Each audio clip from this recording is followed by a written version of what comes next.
Market का काम करते हो तो आज का दिन तो यादगार हो गया होगा।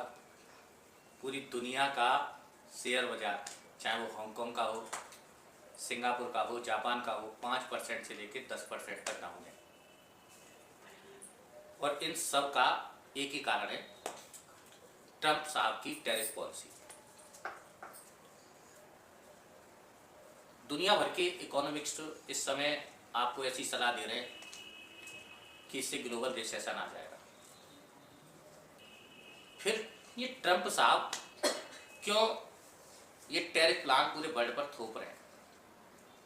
दोस्तों, सोचने की बात है कि जब पूरी दुनिया, बड़े से बड़ा इकोनॉमिक्स ये कह रहा है कि इस टैरिफ पॉलिसी से ट्रेड वॉर छिड़ेगा और ये जो ट्रेड वॉर है ये ग्लोबल रिसेशन को जन्म देगा। और उससे भी बड़ी बात ये है कि ये जो इकोनॉमिक्स हैं उनमें ज़्यादातर इकोनॉमिक्स का मानना ये है कि इस ट्रेड वॉर का सबसे ज़्यादा नेगेटिव इम्पैक्ट यूएस पे पड़ेगा।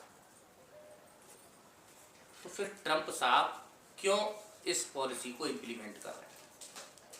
एक अकेला आदमी पूरी दुनिया को परेशान कर रहा है।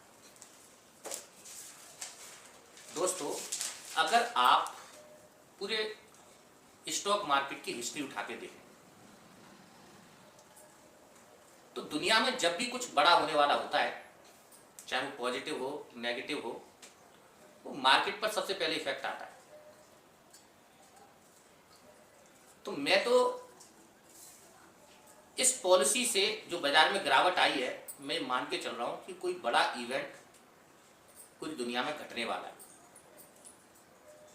1% 2% की गिरावट चलिए मायने रखती है, चलता रहता है, लेकिन एकदम से market 5%, 7%, Dow Jones, Nasdaq, Japan का निक्केई, हैंगसेंग 10% एक साथ जब डाउन हो रहे हैं तो ये किसी बड़े डिसास्टर का संकेत है। अब ये डिसास्टर क्या हो सकता है? देखिए, एक डिसास्टर तो मुझे लगता है कि कहीं इजराइल और हमास का जो वॉर है वो बड़ा ना हो जाए और ये वॉर बड़ा होकर पूरे यूरोप में ना फैल जाए। मुझे लगता है ये एक बड़ा इशू हो सकता है।